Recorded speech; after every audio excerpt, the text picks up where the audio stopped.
네, 오늘 하나님께서 우리에게 주신 말씀 요한복음 21장입니다. 요한복음 21장 1절에서부터 17절까지 함께 교독하겠습니다. 요한복음 21장입니다. 제가 먼저 읽겠습니다. 그 후에 예수께서 디베랴 호수에서 또 제자들에게 자기를 나타내셨으니 나타내신 일은 이러하니라.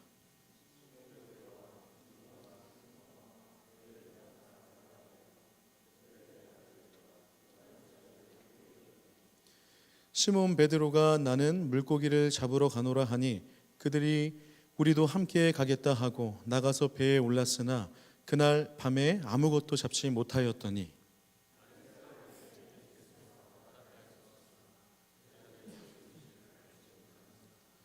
예수께서 이르시되 얘들아 너희에게 고기가 있느냐 대답하되 없나이다.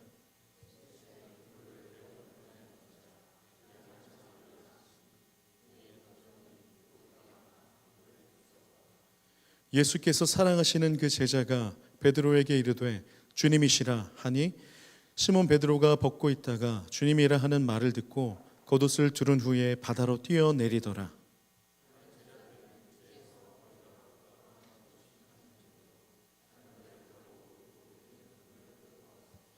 육지에 올라보니 숯불이 있는데 그 위에 생선이 놓였고 떡도 있더라.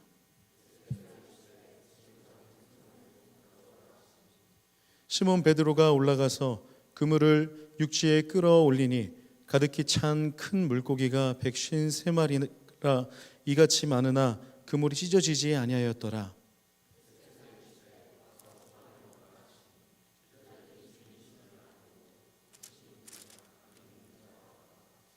예수께서 가셔서 떡을 가져다가 그들에게 주시고 생선도 그와 같이 하시니라.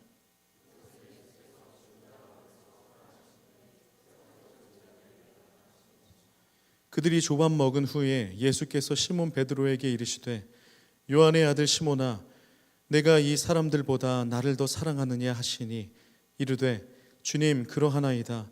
내가 주님을 사랑하는 줄 주님께서 아시나이다. 이르시되 내 어린 양을 먹이라 하시고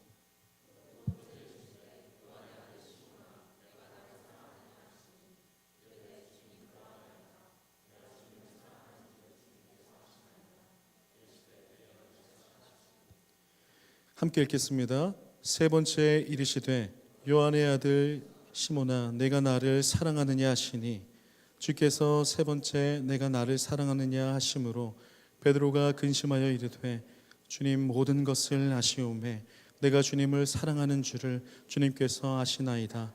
예수께서 이르시되 내 양을 먹이라. 아멘. 여러분들 한 주 잘 지내셨나요? 네, 또 앞에 이렇게 또 카리스찬 팀이 또 준비한 찬양을 함께 부르면서 오늘 또 함께 묵상할 또 내용들이 더욱더 좀 선명하게 제 안에 새겨진 것 같아서 개인적으로 많은 은혜를 좀 받았습니다. 감사드리고 오늘 요한복음 21장 말씀이에요. 요한복음이 기록된 그 목적에 대해서 여러분들 아시죠?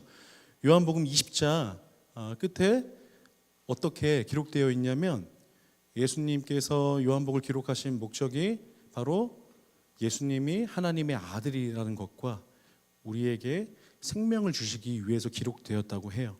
그리고 21장에서는 그 새 생명을 얻은 우리가 앞으로 어떻게 살아가야 하는지 우리의 믿음이 나에서 공동체로 세상을 향해 확장되는 것에 대해서 이렇게 어린 양을 먹이라고 예수님께서 말씀하시는 것으로 맺게 됩니다.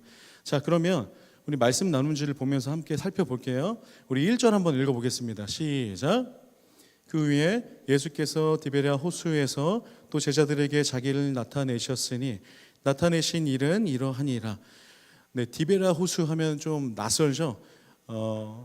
이 명칭은 다르지만 갈릴리 호수와 동일한 장소입니다. 그래서 디베랴 호수는 그 로마인들이 사용하는 그런 명칭이고 갈릴리 호수는 유대인들이 정통적으로 부르는 이름이에요. 그래서 지금 제가 설교를 할 때는 갈릴리 호수라고 말씀드릴게요.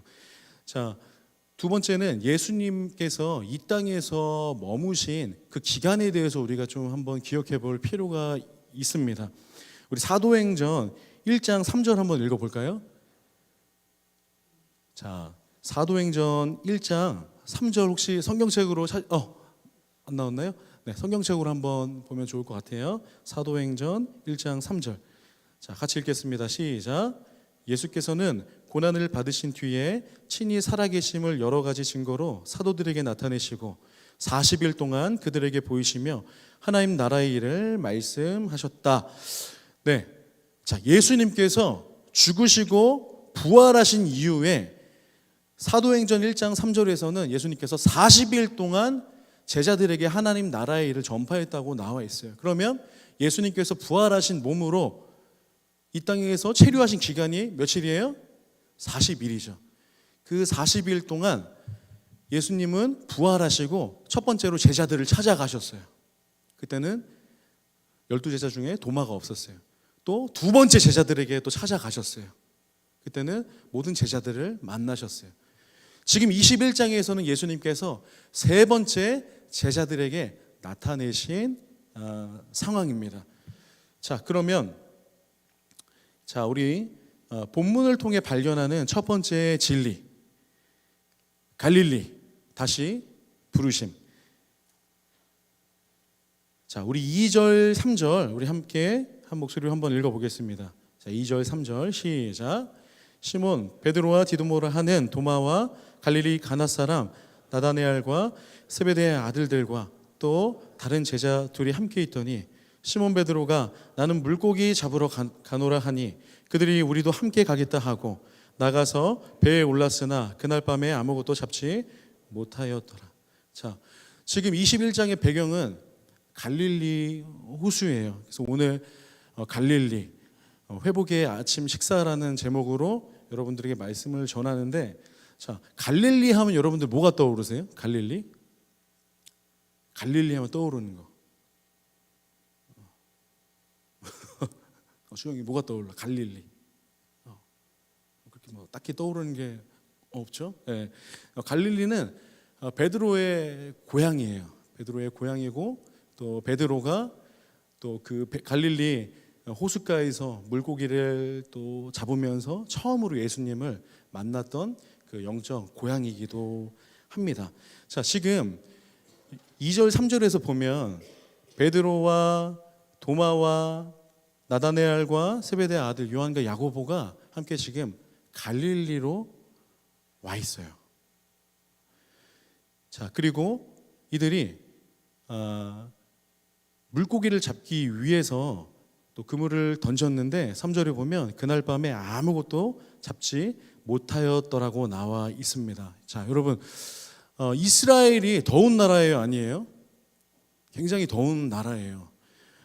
갈릴리 호수는 열대 기후에 속해 있기 때문에 낮에 기온이 올라가면 수온도 상승을 해요. 그러면 물고기들이 그 뜨거운 햇빛을 피해서 깊은 물속으로 들어갔다가 밤이 되면 선선해지고 다시 수온이 이제 내려가니까 다시 포면 가까이 올라옵니다. 그래서 어부들은 보통 상식적으로 이때 당시에 밤에 그렇게 물고기를 잡고 새벽에 잡은 물고기를 시장에 가서 파는 게 이들의 일상이었어요. 그런데 반전이 일어납니다. 비상식적인 일이 일어나요. 뭐 베드로나 다른 제자들이 물고기 잡는 것에는 도가 튼 사람들인데 한 마리도 잡히지 않아요. 자, 단순한 이것이 우연이나 생태적인 현상으로 우리가 봐야 할까요? 자, 지금 이 물고기를 한 마리도 잡지 못했던 이 상황들하고 오버랩되는 어떤 그런 장면이 있죠. 우리 누가복음 5장 한번 읽어보겠습니다. 자, 누가복음 5장 4절에서 6절 한번 읽어볼게요. 시작. 깊은 데로 가서 그물을 내려 고기를 잡으라. 시몬이 대답하여 이르되 선생님, 우리들이 밤이 새도록 수고하였으되 잡은 것이 없지만은 말씀을 의지하여 내가 그물을 내리리이다 하고 그렇게 하니 고기를 잡은 것이 심이 많아 그물이 찢어지는지라. 네, 베드로가 고향에서 업으로 살아갈 때 예수님을 처음 만났던 장면이에요. 예수님께서 베드로에게 찾아오셔서 그날 밤 한 마리도 물고기를 잡지 못한 그 베드로에게 깊은 곳으로 가서 오른편에 그물을 던지라고 말씀하시고, 한 마리도 잡지 못했던 베드로가 하나님 말씀에, 예수님의 말씀에 순종해서 그물을 던졌더니 많은 물고기를 잡은 그런 상황이죠. 지금 21장에서 예수님께서 부활하시고 세 번째 찾아오셔서 베드로를 만난 이 상황과 베드로를 처음 만나서 그를 부르실 때 이 상황, 굉장히 비슷한 상황이 전개되고 있어요. 자, 어떤 의미가 있는지 한번 우리가 깊이 묵상해 보길 바랍니다. 베드로에게는 갈릴리는 부르심의 자리예요. 가난하고 가진 거 없고 여러 가지로 부족하지만 예수님께서 그에게 찾아오셔서 사람을 낚는 업으로 베드로를 부르셨어요. 갈릴리는요, 베드로에게 믿음의 자리예요.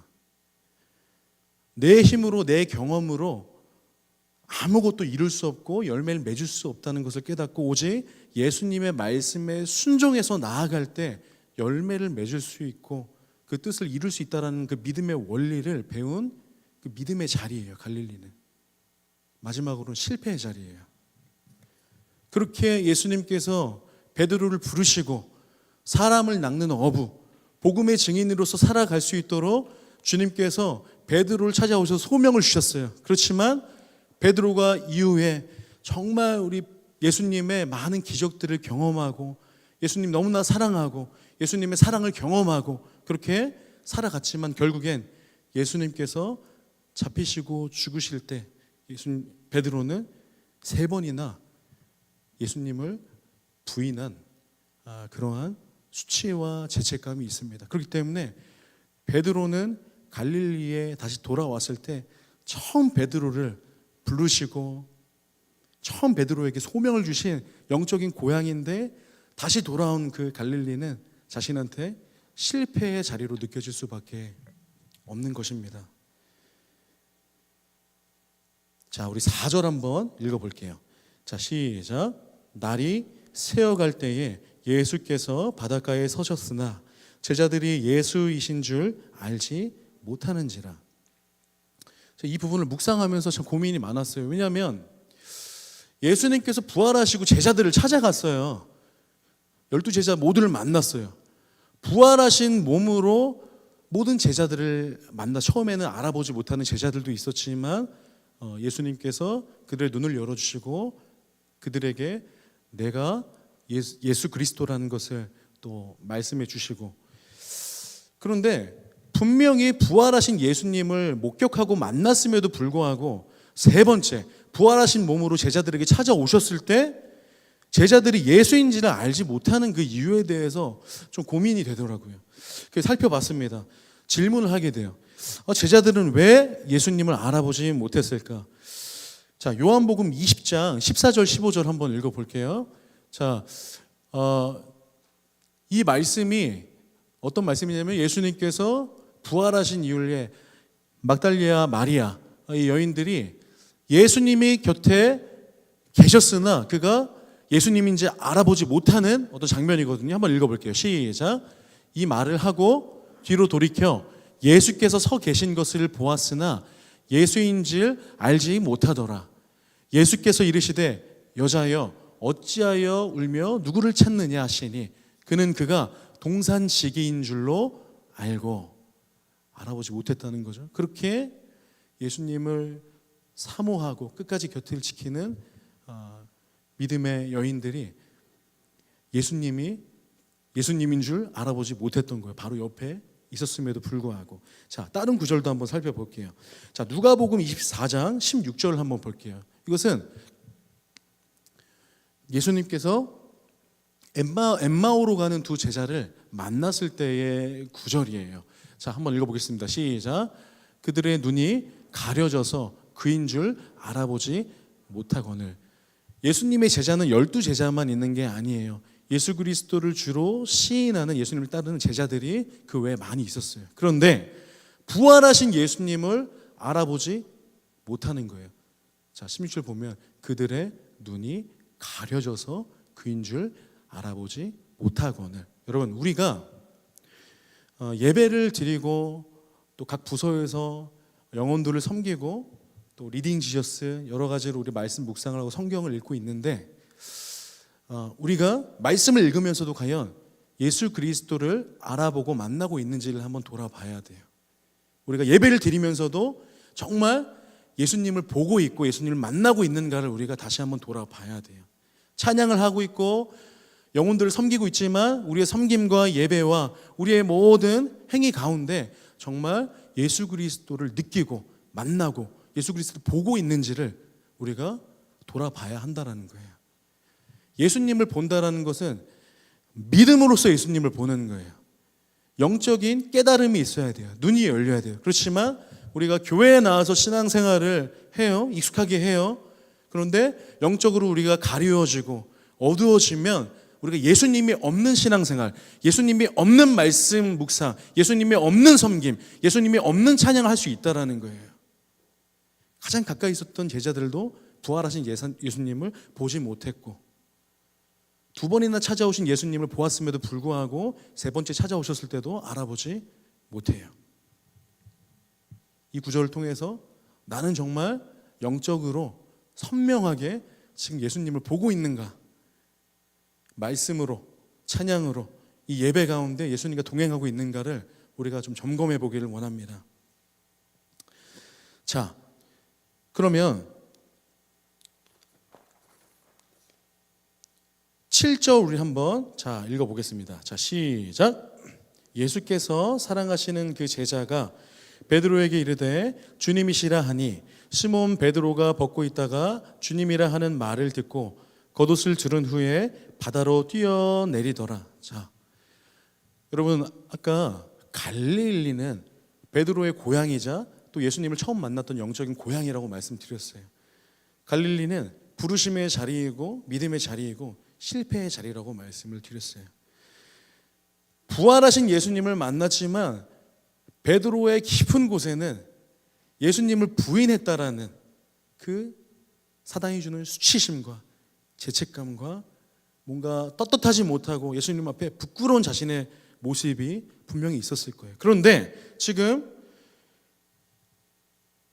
요한이 이분 주님이셔 하고 베드로에게 얘기해 주니까 베드로가 이 사람이 예수님이라는 어떤 그런 반응으로 급하게 옷을 벗고 있었는데 겉옷을 두르고 바다로 뛰어듭니다.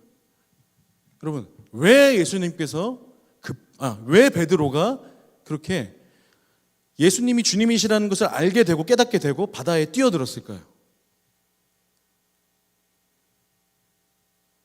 왜?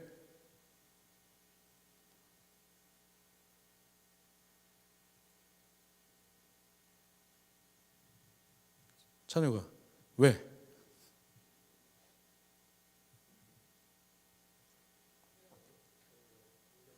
감격해서. 맞아요. 지금 베드로의 행동을 보면 굉장히 베드로는 성향상 성경을 읽어보면 굉장히 충동적인 사람이에요. 행동이 먼저 나가. 굉장히 누군가 귀를 자르기도 하고 굉장히 충동적이고 행동으로 이렇게 먼저 나서는 사람이에요. 그 사람이 자신이 사랑하는 예수님이라는 걸 알게 되자 겉옷을 두르고 바로 바다에 뛰어들어요. 그런데 이것을 이제 잘못 해석하면은 정말 예수 그리스도 앞에 면목이 없어서 부끄러워서 바다에 뛰어드는 어떤 그런 해석으로 우리가 할 수 있는데, 그것이 아니라 베드로가 정말 예수님을 만나기 위해서 급하게 바다로 뛰어가지고 헤엄쳐서 가는 장면이에요. 그 배에서 육지까지 한 20m가 좀 넘는다고 해요. 다른 제자들은 배를 육지에 붙여가지고 내리는데 베드로는 그걸 기다리지 못하고 예수님을 다시 만났다는 그 감격 가운데 그 육지로 헤엄쳐서 예수님한테 가는 장면이에요. 예수님께 헤엄쳐 가면서도 베드로의 심정은 어땠을까 한번 생각해 봤으면 좋겠어요. 예수님을 3번이나 부인했던, 내가 이런 사랑을 받고 이런 구원의 은혜를 누리고 하나님의 귀한 자녀가 되었는데 넘어지고 또 넘어지고 세상 가운데서 예수님을 팔고 부인하고 죄를 짓는 나의 모습을 정말 예수님께서 기뻐하실까? 너무나 부끄럽고 혼란스러운 거죠. 바로 앞에 예수님이 있고 과거의 자신의 어떤 저지른 예수님 부인한 어떤 그 상황 가운데 그 가운데서 굉장히 갈등하는, 굉장히 힘들어하는 심정이 베드로에게는 있었을 거예요. 계속해서 파고들고 올가매는. 그렇지만 베드로는 예수님에게 달려갑니다. 헤엄쳐서 갑니다. 자, 두 번째 진리를, 본문을 통해서 알 수 있는 진리, 두 번째는 숯불, 다시 회복시키심이에요. 자, 9절을 한번 같이 읽어보도록 할게요. 자, 시작. 육지에 올라보니 숯불이 있는데 그 위에 생선이 놓였고 떡도 있더라. 자, 베드로가 지금 육지로 올라왔는데 숯불이 있어요. 예수님께서 제자들에게 생선을 굽고 떡을 구워서 함께 그 만찬을, 식사를, 교제를 하기 위해서 예수님께서 세팅을 하는 장면이에요. 그렇지만 이 9절에서 숯불은 조금 더 영적으로 상징하는 의미가 있습니다. 요한복음 18장 우리 한번 읽어볼게요. 요한복음 18장 18절 한번 읽어볼까요? 시작. 그때가 추운 고로 종과 사람들이 불을 피우고 서서 쬐니 베드로도 함께 서서 쬐더라. 25절 읽어볼게요. 시작. 시몬 베드로가 서서 불을 쬐더니 사람들이 묻되 너도 그 제자 중 하나가 아니냐? 베드로가 부인하여 이르되 나는 아니라 하니. 네.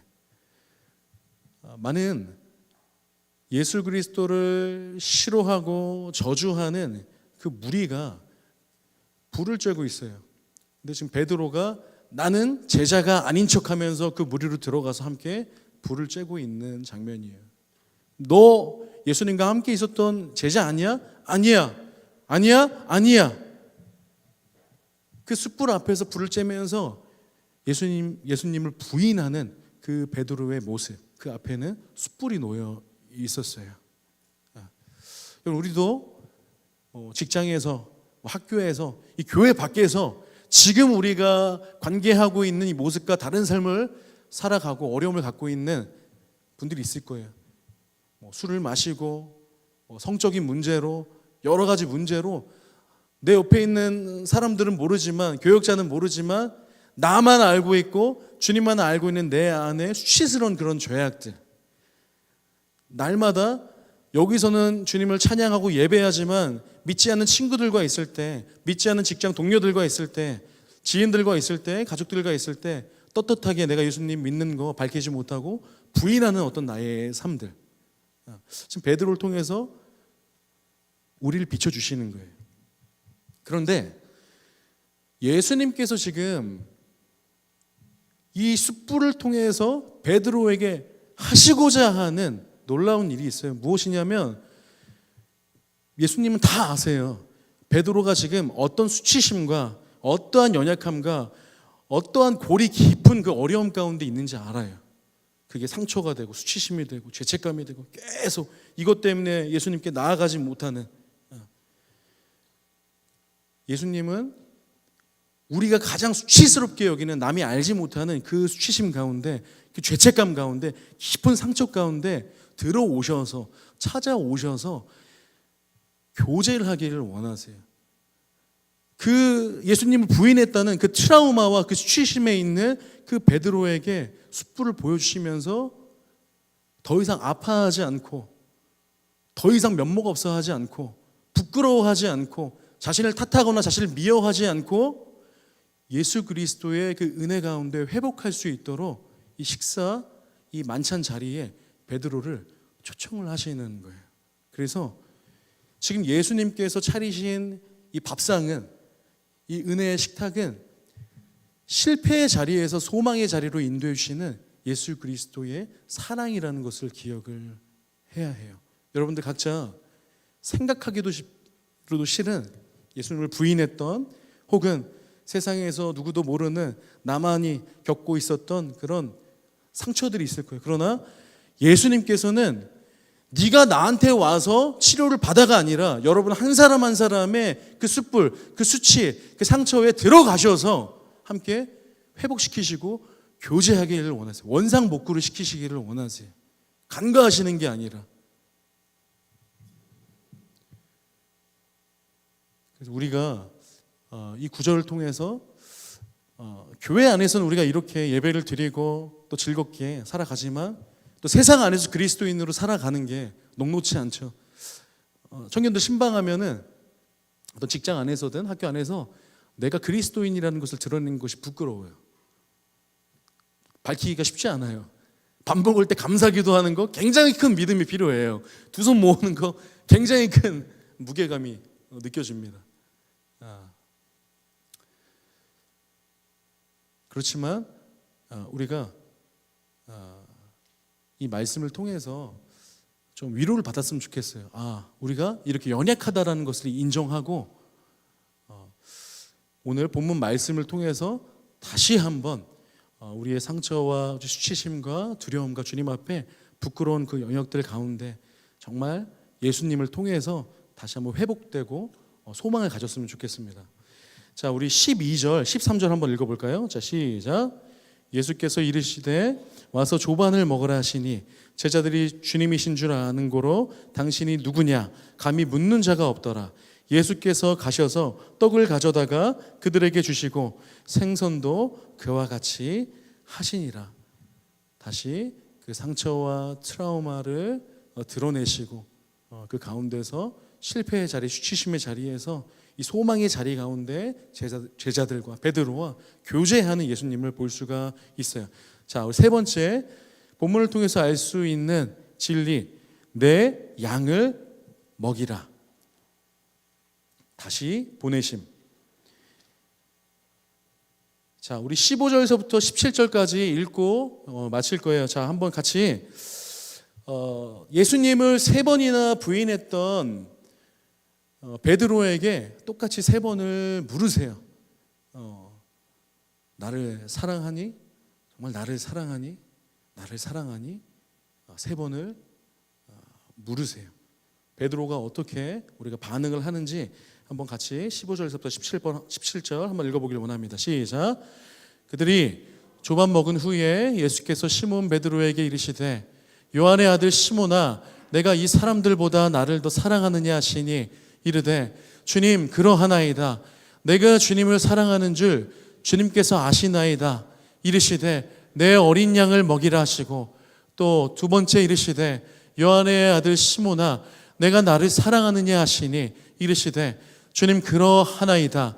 내가 주님을 사랑하는 줄 주님께서 아시나이다. 이르시되 내 양을 치라 하시고 세 번째 이르시되 요한의 아들 시몬아 내가 나를 사랑하느냐 하시니 주께서 세 번째 내가 나를 사랑하느냐 하심으로 베드로가 근심하여 이르되 주님 모든 것을 아시오매 내가 주님을 사랑하는 줄 주님께서 아시나이다. 예수께서 이르시되 내 양을 먹이라. 여러분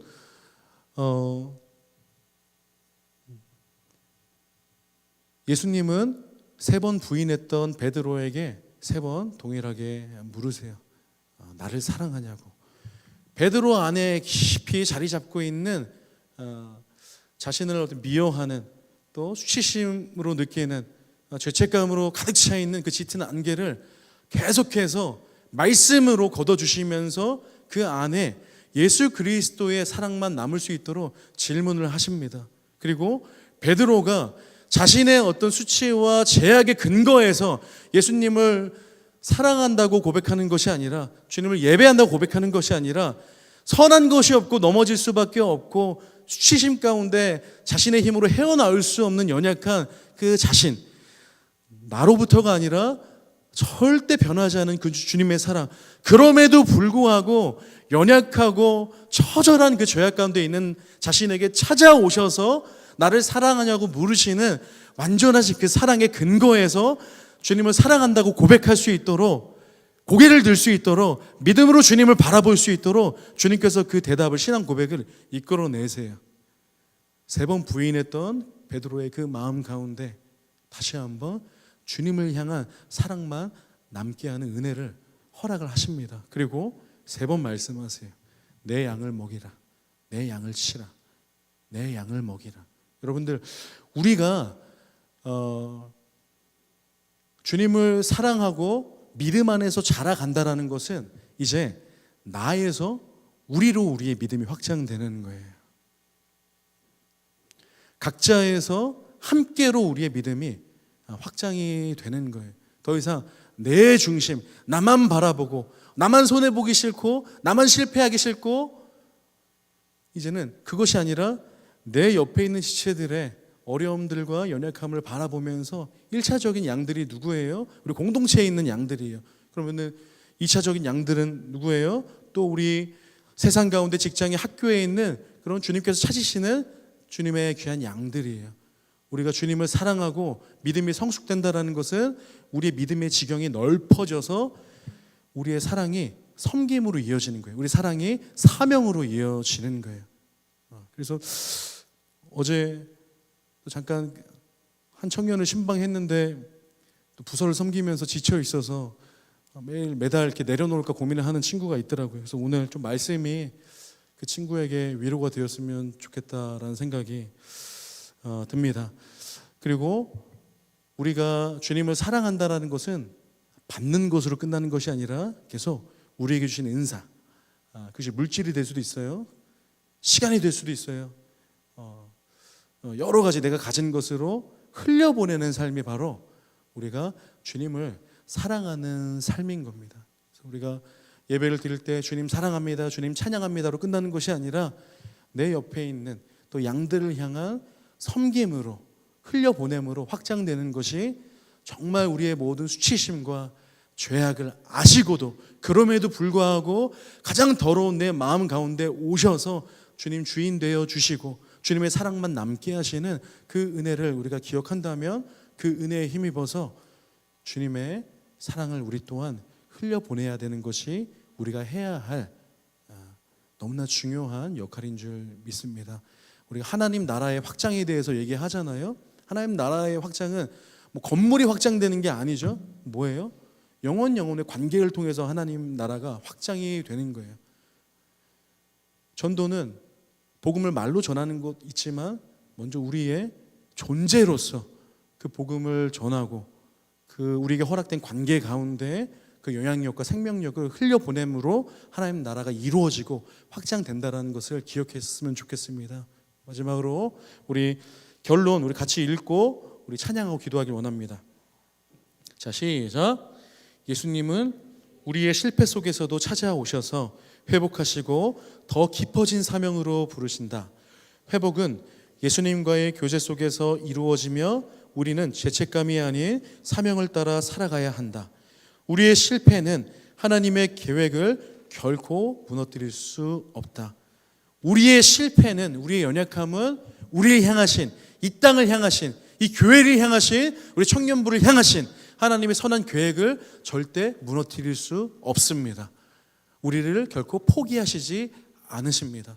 오늘도 여러분 한 사람 한 사람의 무너진 마음 가운데 찾아오셔서 그 마음의 한 자리에, 그 마음의 중심에 주님만이 거하시기를 원하시는 그 소원을 여러분들 느끼고 반응하면서 함께 찬양하길 원합니다.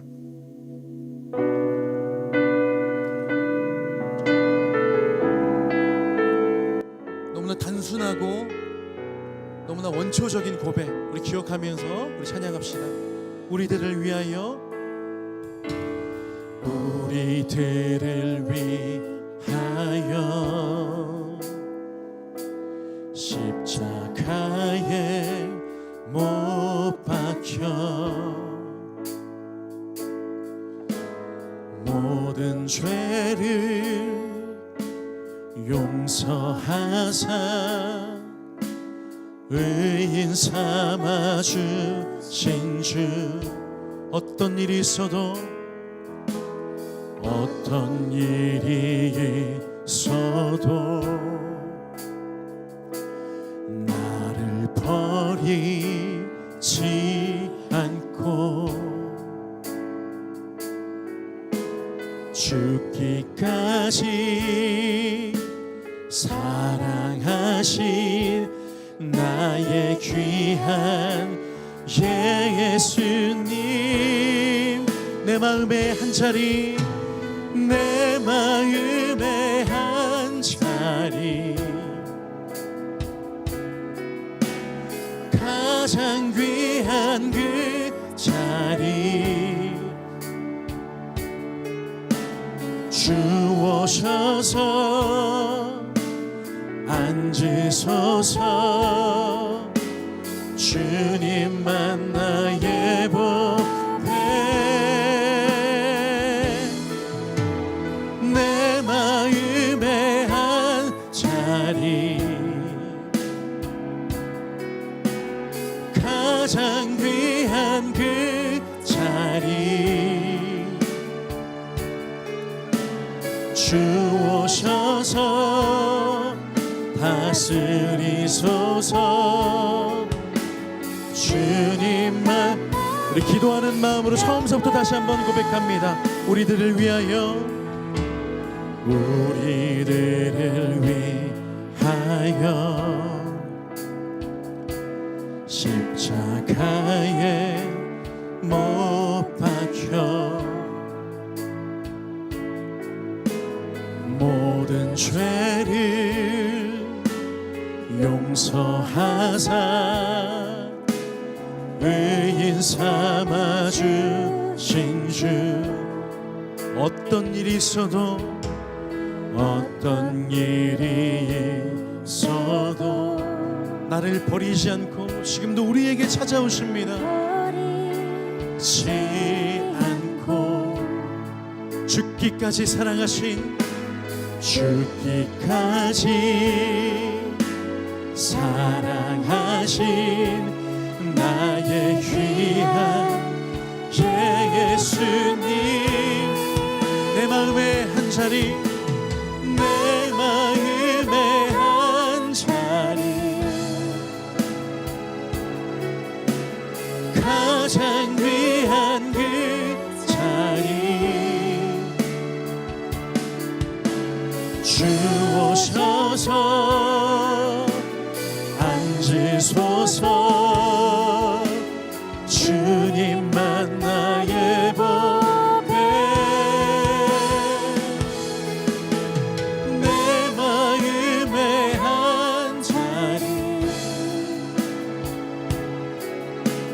가장 귀한 그 자리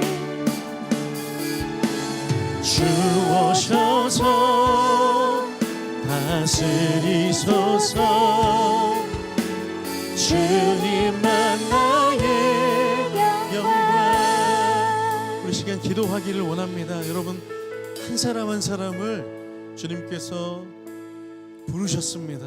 그리고 세상이 줄 수 없는 소망을 주셨어요. 근데 우리의 마음을 한번 돌아보길 원합니다.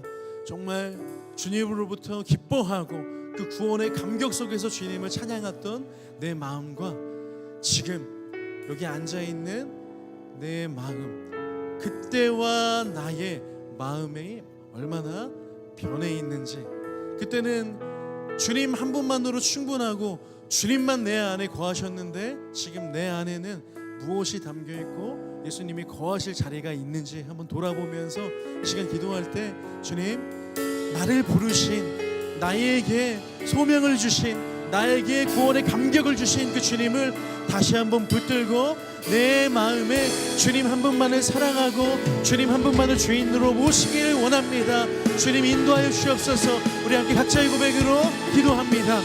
주님, 우리의 마음의 한자리에 주님과 다른 무엇이 있는 것이 아니라 오직 나의 구원자가 되신, 나의 주인 되신, 나의 수치와 모든 허물을 용서해 주시고 닦아주시고 온전케 하시는 사랑의 주님만 내 마음의 한자리에 거하길 원합니다. 주님만이 나의 찬양한 이유가 되길 원하고, 주님만 나의 영광이 되길 원하고, 주님만 나의 삶의 목적이 되길 원합니다. 그런데 주님, 시간이 지나면서, 세월이 지나면서 여러 가지 여건으로 인해서 내 마음에 너무나 많은 것들이 하나님 가득 차게 되었음을 주님 앞에 고백합니다.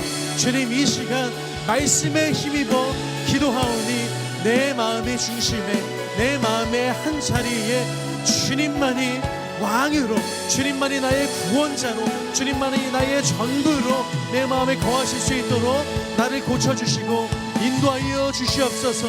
내게 주신 주님의 구원의 은혜, 구원의 감격, 내게 주신 그 주님의 소명을 잊지 않고 오늘 주신 말씀을 통하여서 다시 한번 더 깊어진 사명 가운데 주님만을 섬기는 내가 될 수 있도록 인도하여 주시옵소서.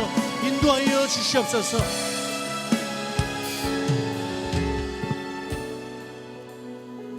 우리 다시 한번 기도할 때요, 우리가 살아가면서 수없이 주님을 부인하는 순간이 있을 것입니다. 사람들과의 관계에서 또 아무도 모르게 나 혼자 있을 때 그렇게 주님을 부인하는 연약한 내 모습이 있을 거예요. 누구도 알지 못하는 나의 연약함이 정말 하나님과의 관계에서 나를 부끄럽게 하고 나를 정죄하고 주님을 온 마음을 다해 찬양하지 못하게, 전심으로 주님만을 원하지 못하게 하는 어려움이 있을 겁니다. 이 시간 기도할 때 주님, 예수님을 부인했던 나의 모든 순간, 그 가운데서 정말 수치스러운 내 안에 숯불들, 누구도 알지 못하는 내 안에 수치심의, 죄책감의, 연약함의 그 숯불을 다시 한번 명확하게 보기를 원합니다. 그러나 그 가운데 찾아오셔서 나의 모든 수치와 죄와 허물을 고치시고 나의 상처를 치료하시고 온전히 주님만을 사랑하게 하시는 그 주님의 은혜에 다시 한번 소망을 둡니다.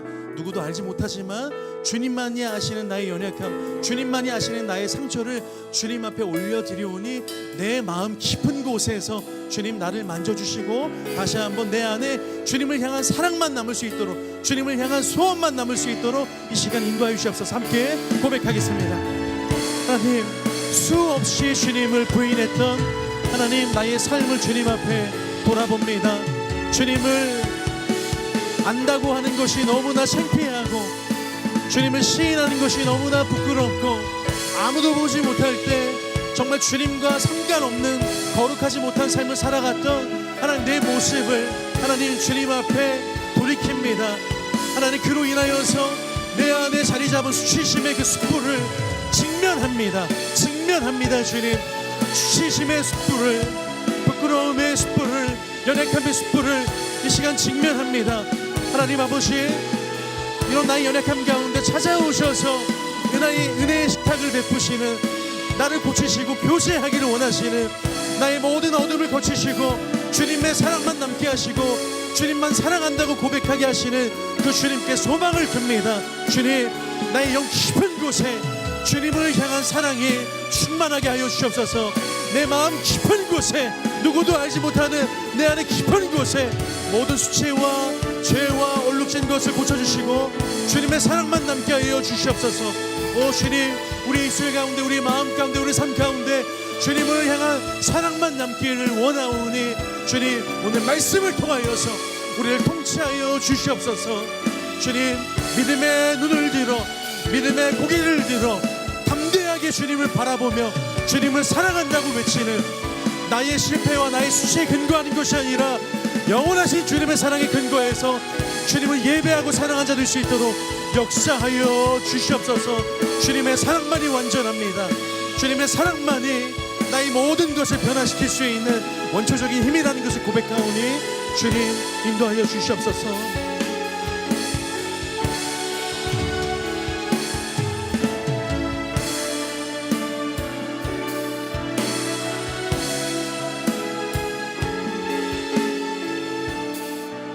우리 마지막으로 기도할 때 주님을 사랑한다라는 것은요, 주님께서 사랑하시는 주님의 양들, 그 양들을 돌보는 거예요.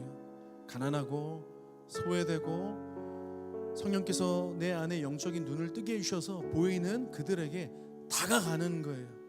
다가가기 힘든 이 삭막한 시대 가운데 우리는 이 세상의 방식을 거슬러서 예수님께서 보이신 그 주님의 사랑을 따라 다가가는 거예요. 이 시간 기도할 때 주님 사랑합니다, 주님을 사랑하는 것으로 그치는 것이 아니라 주님을 향한 사랑이 사명으로, 섬김으로, 나에서 우리로, 나에서 함께로 확장될 수 있는 내가 될 수 있도록 주님, 모든 내 안의 영적인 어둠 바리케이트를 하나님 걷어주시고 이 공동체에 더욱더 뿌리내려 주님께서 맡기신 양들을 섬기고 사랑할 수 있는 마음 허락하여 주시옵소서. 우리 그런 마음을 구하고 공동체를 위해서 기도하며 우리 마지막으로 주님 앞에 기도하겠습니다. 하나님 아버지, 주님을 향한 우리의 사랑이 하나님 사명으로, 하나님 섬김으로 확장되기를 원합니다. 나만 바라보고 내 중심으로 살아왔던 나 중심, 이기적인 내 모습을 주님 고쳐주시고 나를 보호하려 했던 영적인 어둠의 바리케이트를 제거하여 주시고 이제는 나의 몸된 지체들을 바라보고 돌보고 다가가며 그 사랑을 실천할 수 있도록 인도하여 주시옵소서. 헌신의 자리에 있게 하여 주시옵소서. 섬김의 자리에 있게 하여 주시옵소서. 주님, 내 옆에 아파하고 있고 지쳐있는 그 영혼들에게 힘이 될 수 있는 내가 될 수 있도록 주님께서 사랑하시는 주님의 양들을 먹이고 돌보는 사랑과 헌신과 섬김을 내 안에 부어주시옵소서. 하나님 사랑하시는 우리 동행 성전부가 그렇게 나에서 우리로, 나에서 함께로 하나님 우리의 믿음의 시경이, 사랑의 시경이 확장될 수 있도록 역사하여 주시옵소서.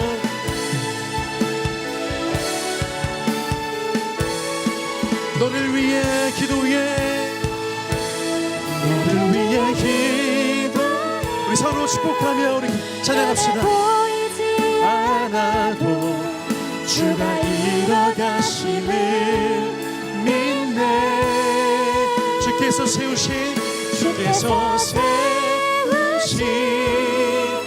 이 교회가 하나 되게 하심을 만나에 서지키.